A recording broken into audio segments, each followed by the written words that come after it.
നമസ്കാരം. NCTV വാർത്തകളിലേക്ക് സ്വാഗതം. ഞാൻ സിജി ജോസ്. ആദ്യം പ്രധാന വാർത്തകൾ.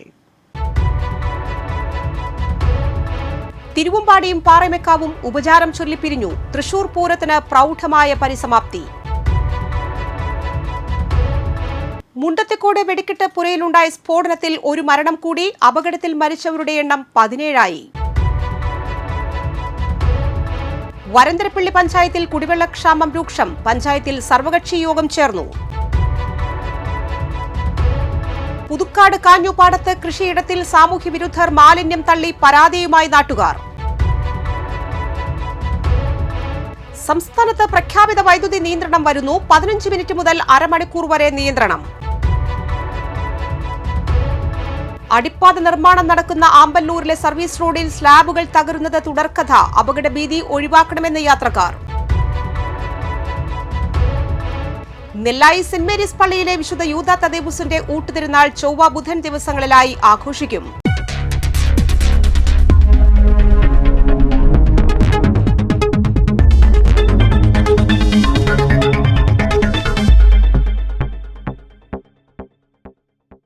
വിശദമായ വാർത്തകളിലേക്ക്. ശക്തന്റെ തട്ടകത്തിൽ പൂരം ഉപചാരം ചൊല്ലിപ്പിരിഞ്ഞു. പകൽപൂരത്തിന്റെ മേളം പൂർത്തിയാക്കി തിരുവമ്പാടിയും പാറമേക്കാവും പടിഞ്ഞാറേ നടയിലെത്തിയാണ് ഉപചാരം ചൊല്ലിപ്പിരിഞ്ഞത്. അടുത്ത വർഷം ഏപ്രിൽ 17-നാണ് പൂരം. ആചാരാനുഷ്ഠാനങ്ങൾക്ക് പ്രാധാന്യം നൽകി ആഘോഷപ്പൊലിമ കുറിച്ച് നടത്തിയ ഈ വർഷത്തെ വിശ്വപ്രസിദ്ധമായ തൃശൂർ പൂരത്തിന് പകൽപൂരത്തോടെ ഉപചാരം ചൊല്ലി സമാപനം. ശ്രീമൂലസ്ഥാനത്ത് തിരുവമ്പാടി പാറമേക്കാവ് ഭഗവതിമാർ മുഖാമുഖം നിന്ന് ഇനി അടുത്ത പൂരത്തിന് കാണാമെന്ന് പറഞ്ഞ് ഉപചാരം ചൊല്ലി പിരിഞ്ഞതോടെ വെടിക്കെട്ടും ആഘോഷങ്ങളും ആചാരാനുഷ്ഠാനങ്ങളും ചേർന്ന അടുത്ത തൃശൂർ പൂരത്തിനായി പൂരക്കമ്പക്കാർ കൗണ്ടൗൺ തുടങ്ങി. പകൽ പൂരത്തിന് അഭൂതപൂർവമായ തിരക്കാണ് അനുഭവപ്പെട്ടത്. ഞായറാഴ്ച രാത്രി വൈകിയും പൂരപ്പറമ്പിലലഞ്ഞ പൂരപ്രേമികൾ തിങ്കളാഴ്ച രാവിലെ തന്നെ പകൽ പൂരത്തിന് സത്യം വഹിക്കാൻ എത്തി. രാവിലെ 8ഓടെ 15 ആനകളും പാണ്ഡിമേളവുമായി മണികണ്ഠനാൽ പന്തലിൽ നിന്ന് പാറമേക്കാവും നായ്ക്കനാൽ പന്തലിൽ നിന്ന് തിരുവമ്പാടിയും ശ്രീമൂലസ്ഥാനത്തേക്ക് എഴുന്നള്ളി.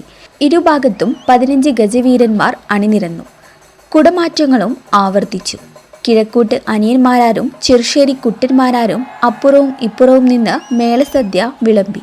മേളത്തിനു ശേഷം പടിഞ്ഞാറേ നടയിൽ ശ്രീമൂലസ്ഥാനത്ത് പാറമേക്കാവിലമ്മയുടെ തിടമ്പേറ്റിയ എറണാകുളം ശിവകുമാറും തിരുവമ്പാടി ഭഗവതിയുടെ തിടമ്പേറ്റിയ തിരുവമ്പാടി ചന്ദ്രശേഖരനും പരസ്പരം തുമ്പിക്കൈ ഉയർത്തി അഭിവാദ്യം ചെയ്തതോടെ തൃശൂർ പൂരത്തിലെ ഏറ്റവും നൊമ്പരപ്പെടുത്തുന്ന ചടങ്ങുകളിലൊന്നായ ഹൃദയസ്പർശിയായ ഉപചാരം ചൊല്ലൽ നടന്നു.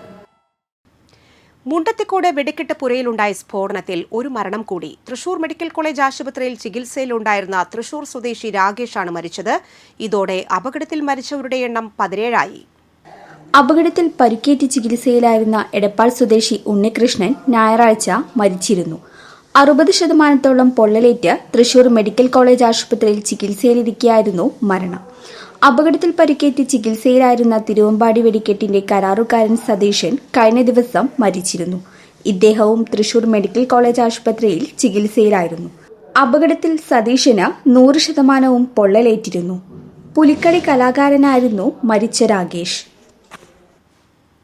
വരന്തരപ്പള്ളി പഞ്ചായത്തിൽ കുടിവെള്ളക്ഷാമം രൂക്ഷമായിക്കൊണ്ടിരിക്കുന്ന സാഹചര്യത്തിൽ ത്രിതല പഞ്ചായത്ത് പ്രതിനിധികളുടെയും സർവകക്ഷി നേതാക്കളുടെയും യോഗം ചേർന്നു. വരന്തരപ്പള്ളി പഞ്ചായത്ത് മലയോര പ്രദേശമായതിനാലും മറ്റു പഞ്ചായത്തുകളെ അപേക്ഷിച്ച് ഭൂവിസ്തൃതി കൂടുതലുള്ള പ്രദേശമായതിനാലും സർക്കാരിൽ നിന്നും കുടിവെള്ളത്തിനായി കിട്ടുന്ന തുക അപര്യാപ്തമായതിനാൽ തുടർന്നുള്ള ദിവസങ്ങളിൽ ഇത് കുടിവെള്ള വിതരണത്തിനെ ബാധിക്കുമോ എന്ന പഞ്ചായത്ത് ഭരണസമിതിയുടെ ആശങ്ക സർവകക്ഷി നേതാക്കളുമായി ചർച്ച ചെയ്തു. 5 ലക്ഷം രൂപ അധികമായി കണ്ടെത്തിയാൽ മാത്രമേ ആവശ്യമായ കുടിവെള്ളം വിതരണം ചെയ്യാൻ സാധിക്കുകയുള്ളൂ. ജില്ലാ കളക്ടറെ നേരിട്ട് കണ്ട് പ്രശ്നം അവതരിപ്പിക്കാനും സർവകക്ഷി നേതാക്കളുടെയും ഭരണസമിതിയുടെയും നേതൃത്വത്തിൽ പ്രാദേശികമായി ഫണ്ട് സമാഹരണം നടത്തുന്നതിനും യോഗം തീരുമാനിച്ചു. യോഗത്തിൽ പഞ്ചായത്ത് പ്രസിഡന്റ് മീന മദനൻ അധ്യക്ഷയായിരുന്നു. Vice president Santo Nandipulam, P Gopalakrishnan, Santhosh Thandassery, Benny Chakkappan, Rajkumar Kadunthayil എന്നിവർ പ്രസംഗിച്ചു. പുതുക്കാട് കാഞ്ഞുപാടത്ത് ജനവാസ മേഖലയോട് ചേർന്ന കൃഷിയിടത്തിൽ സാമൂഹ്യവിരുദ്ധർ മാലിന്യം തള്ളിയ നിലയിൽ കണ്ടെത്തി. കറുകുറ്റിപ്പാടത്തെ കൃഷിയിടത്തിലാണ് പ്ലാസ്റ്റിക് കുപ്പികളും ഭക്ഷണാവശിഷ്ടങ്ങളും ഉൾപ്പെടെയുള്ള മാലിന്യങ്ങൾ തള്ളിയിരിക്കുന്നത്. തിങ്കളാഴ്ച രാവിലെ കൃഷിയിടത്തിലെത്തിയ കർഷകരാണ് ഈ കാഴ്ച കണ്ടത്. ഉടൻ തന്നെ ഇവർ പഞ്ചായത്ത് അംഗത്തെ വിവരമറിയിക്കുകയായിരുന്നു. തുടർന്ന് നാട്ടുകാരുടെ നേതൃത്വത്തിൽ കൃഷിയിടത്തിലെ മാലിന്യങ്ങൾ നീക്കം ചെയ്തു. പ്ലാസ്റ്റിക്കും ഭക്ഷണാവശിഷ്ടങ്ങളും കൃത്യമായി തരംതിരിച്ചാണ് നാട്ടുകാർ സംസ്കരിച്ചത്. സർക്കാർ തലത്തിലും പഞ്ചായത്ത് തലത്തിലും പ്ലാസ്റ്റിക് ഉൾപ്പെടെയുള്ള മാലിന്യങ്ങൾ ശേഖരിക്കാനും സംസ്കരിക്കാനും കൃത്യമായ സൗകര്യങ്ങൾ നിലവിലുള്ളപ്പോഴാണ് ചിലർ ഉത്തരവാദിത്തമില്ലാതെ പൊതുവഴികളിലും കൃഷിയിടങ്ങളിലും മാലിന്യം തള്ളുന്നത്. ഇത്തരത്തിലുള്ള പ്രവണതകൾ അംഗീകരിക്കാനാവില്ലെന്നും ഇത് പരിസര മലിനീകരണത്തിനും പകർച്ചവ്യാധികൾക്കും കാരണമാകുമെന്നും പഞ്ചായത്ത് അംഗം സുനദ ശശി പറഞ്ഞു. ഇത്തരത്തിലുള്ള സാമൂഹ്യദ്രോഹികൾ നമ്മുടെ സമൂഹത്തിന് തന്നെ വലിയ ദോഷം ചെയ്യുന്നവരാണ്. ഇന്നത്തെ ആളുകൾക്കെല്ലാം കാര്യങ്ങളും നന്നായി അറിയാവുന്നതാണ്. അറിവില്ലാത്തവരല്ല ഈ പണി ചെയ്തിരിക്കുന്നത്. ഈ പണി ചെയ്തിരിക്കുന്ന ആളുകളെ കണ്ടുകിട്ടാൻ എന്താണ് മാർഗമെന്ന് ചിന്തിക്കണം. അതുപോലെ അവരെ കണ്ടുകിട്ടിയിട്ടുണ്ടെങ്കിൽ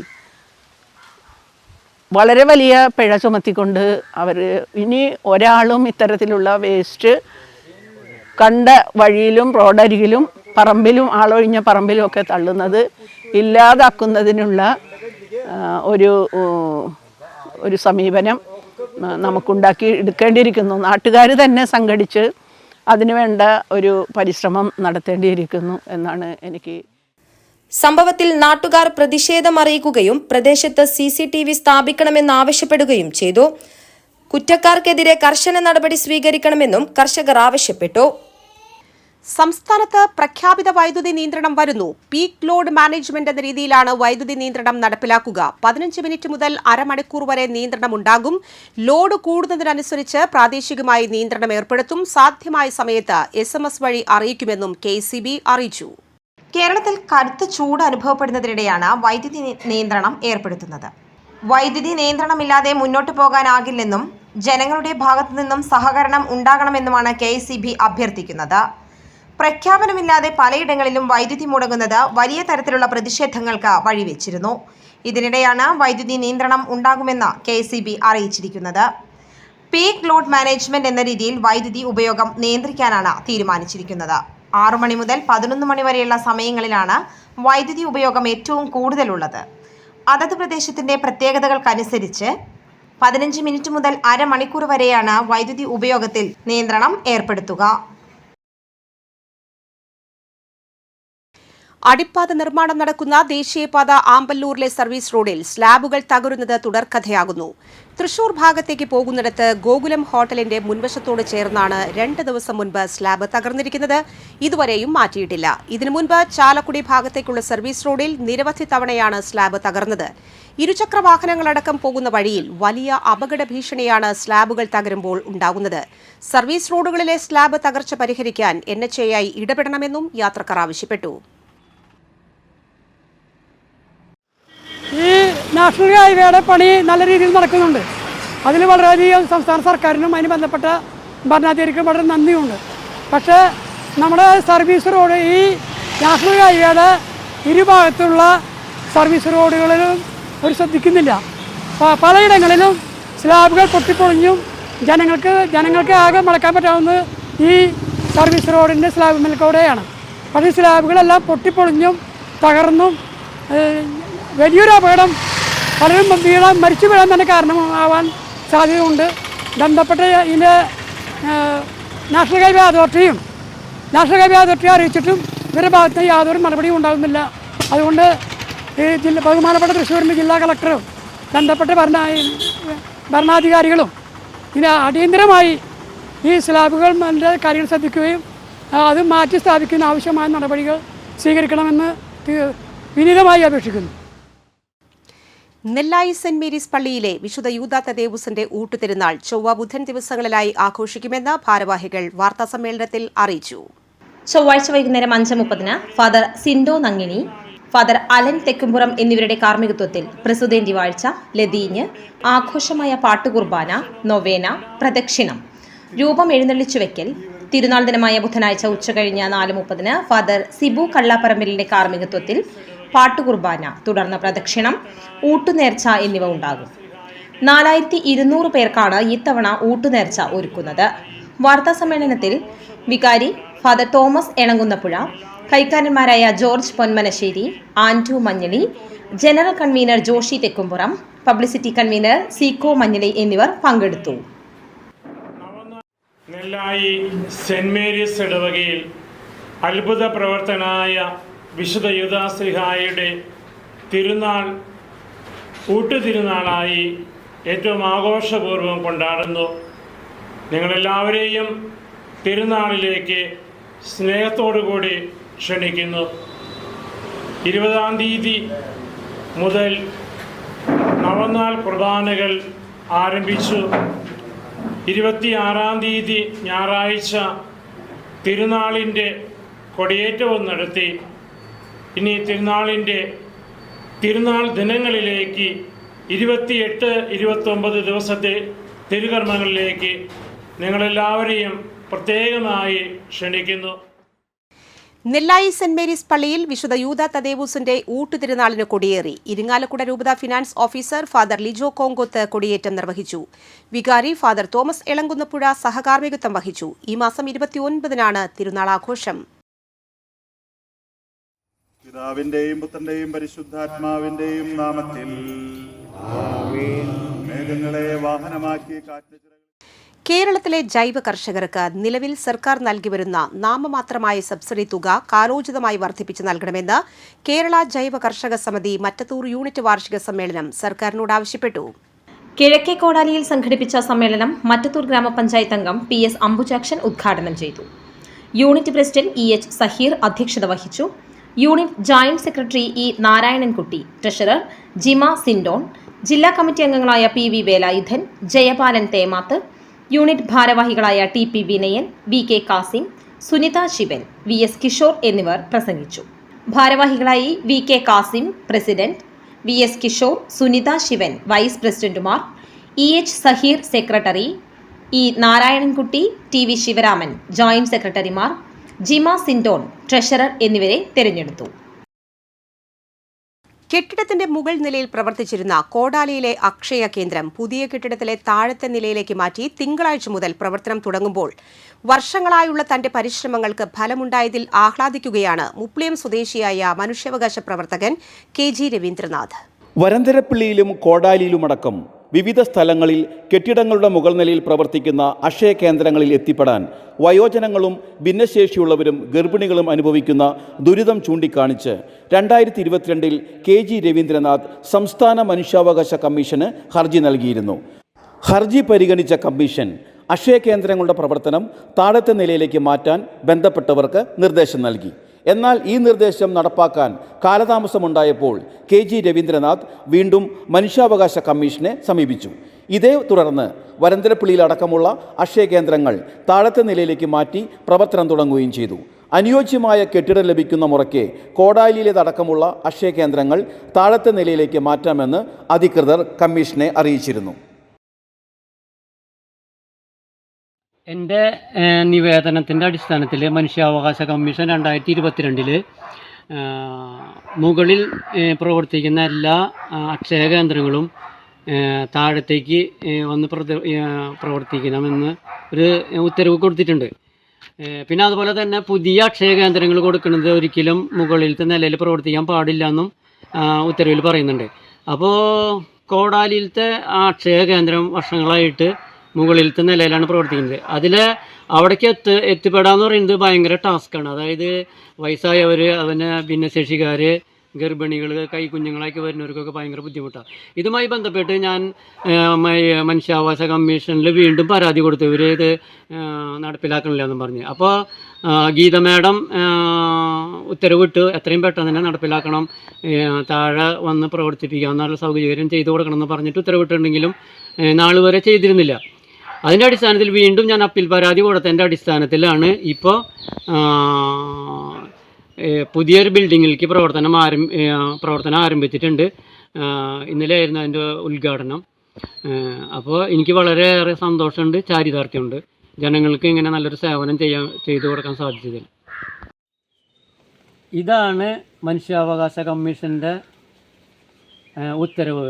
വിവിധ ഘട്ടങ്ങളിലായിട്ട് ഉത്തരവ് വന്നിട്ടുള്ളത്. എനിക്ക് ജനകീയ സംരക്ഷണ സമിതി കച്ചേരിക്കടവ് യൂണിറ്റ് രൂപീകരിച്ചു. ജനകീയ സംരക്ഷണ സമിതി മേഖലാ പ്രസിഡന്റ് ശിവദാസൻ തൂയത്ത് കൺവെൻഷൻ ഉദ്ഘാടനം ചെയ്തു. ജോയ് ചീനിക്ക അധ്യക്ഷനായിരുന്നു.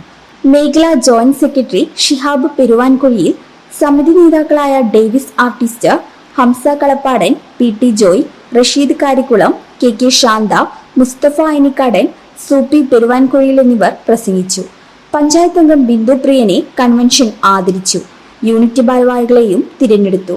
പ്രസിഡന്റായി Paul Mannali, secretary CA Abubakar, joint secretary KC Johnson, vice president KR Suresh, treasurer Joy Cheenikka എന്നിവരെ കൺവെൻഷൻ തിരഞ്ഞെടുത്തു. ഇനി കാണാം ഇൻഫോടോക്ക്.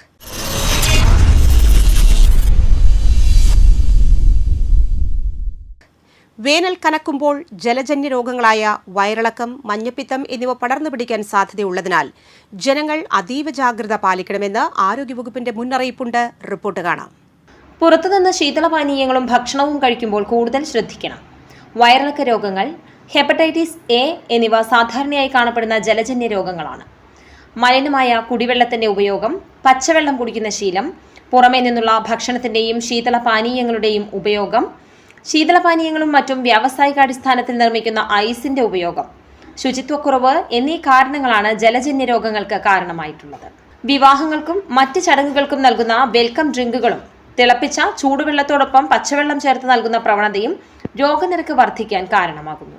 മഞ്ഞപ്പിത്തം പടർന്നു പിടിക്കാതിരിക്കാൻ വ്യക്തി ശുചിത്വം, ആഹാര ശുചിത്വം, കുടിവെള്ള ശുചിത്വം, പരിസര ശുചിത്വം എന്നിവ ഉറപ്പാക്കാൻ പ്രത്യേകം ജാഗ്രത പുലർത്തണം. കരളിനെ ബാധിക്കുന്ന രോഗമാണ് മഞ്ഞപ്പിത്തം. ശരീരവേദനയോടുകൂടിയ പനി, തലവേദന, ക്ഷീണം, ഓക്കാനം, ഛർദി തുടങ്ങിയവയാണ് പ്രാരംഭ ലക്ഷണങ്ങൾ. പിന്നീട് മൂത്രത്തിലും കണ്ണിനും ശരീരത്തിലും മഞ്ഞ നിറം പ്രത്യക്ഷപ്പെടുന്നു. ഹെപ്പറ്റൈറ്റിസ് A വൈറസ് ബാധ മലിനമായതോ അല്ലെങ്കിൽ വേണ്ടത്ര ശുദ്ധീകരിക്കാത്തതോ ആയ ജലം, മലിനമായ ആഹാരം, രോഗിയുമായുള്ള സമ്പർക്കം എന്നിവ വഴി വളരെ വേഗം പകരുന്നു. രോഗബാധിതനായ ഒരാൾ കുടുംബാംഗങ്ങൾക്ക് ഭക്ഷണം തയ്യാറാക്കുമ്പോഴും ആഹാരം പങ്കിട്ട് കഴിക്കുമ്പോഴും സമ്പർക്കം പുലർത്തുമ്പോഴും ഈ രോഗം മറ്റുള്ളവരിലേക്കും പകരുന്നു. രോഗിയെ ശുശ്രൂഷിക്കുന്നവർ കൈകൾ സോപ്പ് ഉപയോഗിച്ച് വൃത്തിയായി കഴുകണം. മലിനമായ കൈകളിലൂടെയും മറ്റും രോഗാണുക്കൾ വെള്ളത്തിലും ഭക്ഷണത്തിലും കലരുന്നത് വഴി രോഗം പകരുന്നു. പ്രതിരോധ മാർഗങ്ങൾ: തിളപ്പിച്ചാറിയ വെള്ളം മാത്രം കുടിക്കാൻ ഉപയോഗിക്കുക. തിളപ്പിച്ചതും തിളപ്പിക്കാത്തതുമായ വെള്ളം കൂട്ടിക്കലർത്തി ഉപയോഗിക്കരുത്. പുറത്തു പോകുമ്പോൾ എപ്പോഴും തിളപ്പിച്ചാറിയ വെള്ളം കരുതുക. ആഹാരം പാകം ചെയ്യുന്നതിനും വിളമ്പുന്നതിനും കഴിക്കുന്നതിനും മുൻപും ശുചിമുറി ഉപയോഗിച്ച ശേഷവും പുറത്തുപോയി വന്നതിന് ശേഷവും കൈകൾ സോപ്പ് ഉപയോഗിച്ച് നന്നായി കഴുകുക. കിണറിന് ചുറ്റുമുള്ള പരിസരങ്ങളിൽ വൃത്തിഹീനമായ രീതിയിൽ വെള്ളം കെട്ടിക്കിടക്കാതെയും കിണറിലെ വെള്ളം മലിനമാകാതെയും സൂക്ഷിക്കുക. കൃത്യമായ ഇടവേളകളിൽ ആരോഗ്യ പ്രവർത്തകരുടെ നിർദ്ദേശമനുസരിച്ച് കിണർ വെള്ളം ക്ലോറിനേറ്റ് ചെയ്യുക. മഞ്ഞപ്പിത്ത ബാധിത പ്രദേശങ്ങളിൽ ശുദ്ധജല സ്രോതസ്സുകൾ സൂപ്പർ ക്ലോറിനേറ്റ് ചെയ്യണം. ഇത്തരത്തിൽ അണുവിമുക്തമായ ശുദ്ധമായ വെള്ളം മാത്രം പാകം ചെയ്യാനും പാത്രങ്ങൾ കഴുകുന്നതിനും ഉപയോഗിക്കുക. വൃത്തിഹീനമായ സാഹചര്യത്തിൽ പാചകം ചെയ്ത ആഹാര സാധനങ്ങളും ശീതളപാനീയങ്ങളും പഴകിയതും മലിനമായതുമായ ആഹാരവും കഴിക്കാതിരിക്കുക. പഴവർഗ്ഗങ്ങളും പച്ചക്കറികളും നല്ലവണ്ണം കഴുകിയതിനു ശേഷം മാത്രം ഉപയോഗിക്കുക. ആഹാര സാധനങ്ങളും കുടിവെള്ളവും എപ്പോഴും അടച്ചു സൂക്ഷിക്കുക. തുറസായ സ്ഥലത്ത് മലമൂത്ര വിസർജനം ചെയ്യാതിരിക്കുക. കുഞ്ഞുങ്ങളുടെ വിസർജ്യങ്ങൾ സുരക്ഷിതമായി ശുചിമുറിയിലൂടെ മാത്രം നീക്കം ചെയ്യുക. കാലാവസ്ഥ.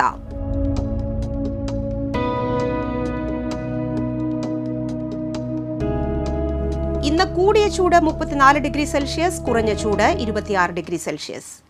കേരള സ്റ്റേറ്റ് റൂട്രോണിക്സിന്റെ തിരുവനന്തപുരം ആറ്റിങ്ങൽ അംഗീകൃത പഠന കേന്ദ്രങ്ങളിലേക്ക് 1 വർഷം 6 മാസം 3 മാസം ദൈർഘ്യമുള്ള ലോജിസ്റ്റിക്സിന്റെ വിവിധ കോഴ്സുകളിലേക്ക് SSLC +2 ഡിഗ്രി പാസ്സായവരിൽ നിന്ന് അപേക്ഷ ക്ഷണിച്ചു. ഇന്റേൺഷിപ്പോടുകൂടി റെഗുലർ, പാർട്ട് ടൈം എന്നീ ബാച്ചുകളിലേക്കാണ് അപേക്ഷ ക്ഷണിച്ചത്. Phone number 7994926081. ചാലക്കുടി കൃഷ്ണ ജ്വല്ലറിയിൽ ഇന്നത്തെ സ്വർണ്ണവില നിങ്ങൾക്കായി സമർപ്പിക്കുന്നത് അപ്പസ്വർണം ആഡംബരവുമാണ്, സമ്പാദ്യവുമാണ്. സ്വർണം കയ്യിലുണ്ടേ അതൊരു ധൈര്യവുമാണ്. Krishna jewellery, golden diamonds, Chalakudy. ഹൃദയങ്ങൾ കീഴടക്കിയ വിശ്വാസം. സ്വർണം ഗ്രാമിന് 14,090 രൂപ, പവന് 1,12,720 രൂപ. പുതുക്കാട് കണ്ണമ്പത്തൂർ കിഴക്കുവീട്ടിൽ ജോഷി അന്തരിച്ചു. 55 വയസ്സായിരുന്നു. സംസ്കാരം നടത്തി. ഷൈലയാണ് ഭാര്യ. ഇമാനുവേൽ, ഡാനിയൽ എന്നിവർ മക്കളാണ്. കല്ലൂർ പാലക്കപ്പറമ്പ് ഊളിക്കൽ വേണുഗോപാൽ അന്തരിച്ചു. 60 വയസ്സായിരുന്നു. സംസ്കാരം നടത്തി. ഗീതയാണ് ഭാര്യ. രമ്യ, രാഖി, രാഹുൽ എന്നിവർ മക്കളും. രജീഷ്, സന്തോഷ് എന്നിവർ മരുമക്കളുമാണ്. പറപ്പൂക്കര വടക്കുന്നാടത്ത് ബാലൻ അന്തരിച്ചു. 82 വയസ്സായിരുന്നു. സംസ്കാരം ചൊവ്വാഴ്ച രാവിലെ 8-ന് വീട്ടുവളപ്പിൽ. പരേതയായ വിനോദിനിയാണ് ഭാര്യ. ജെയ്നി, ജയേഷ്, ജയ്ഷ എന്നിവർ മക്കളും. സജീവൻ, അജിത, പരേതനായ ഗൗതമൻ എന്നിവർ മരുമക്കളുമാണ്. പ്രധാന വാർത്തകൾ വീണ്ടും. തിരുവമ്പാടിയും പാറമേക്കാവും ഉപചാരം ചൊല്ലിപ്പിരിഞ്ഞു. തൃശൂർ പൂരത്തിന് പ്രൗഢമായ പരിസമാപ്തി. മുണ്ടത്തിക്കോട് വെടിക്കെട്ട് പുരയിലുണ്ടായ സ്ഫോടനത്തിൽ ഒരു മരണം കൂടി. അപകടത്തിൽ മരിച്ചവരുടെ എണ്ണം 17ആയി. വരന്തരപ്പള്ളി പഞ്ചായത്തിൽ കുടിവെള്ളക്ഷാമം രൂക്ഷം. പഞ്ചായത്തിൽ സർവകക്ഷി യോഗം ചേർന്നു. പുതുക്കാട് കാഞ്ഞൂപ്പാടത്ത് കൃഷിയിടത്തിൽ സാമൂഹ്യ വിരുദ്ധർ മാലിന്യം തള്ളി പരാതിയുമായി നാട്ടുകാർ. സംസ്ഥാനത്ത് പ്രഖ്യാപിത വൈദ്യുതി നിയന്ത്രണം വരുന്നു. 15 മിനിറ്റ് മുതൽ അരമണിക്കൂർ വരെ നിയന്ത്രണം. അടിപ്പാത നിർമ്മാണം നടക്കുന്ന ആമ്പല്ലൂരിലെ സർവീസ് റോഡിൽ സ്ലാബുകൾ തകരുന്നത് തുടർക്കഥ. അപകടഭീതി ഒഴിവാക്കണമെന്ന് യാത്രക്കാർ. നെല്ലായി സെന്റ് മേരീസ് പള്ളിയിലെ വിശുദ്ധ യൂദാ തദേവുസിന്റെ ഊട്ടുതിരുനാൾ ചൊവ്വ, ബുധൻ ദിവസങ്ങളിലായി ആഘോഷിക്കും.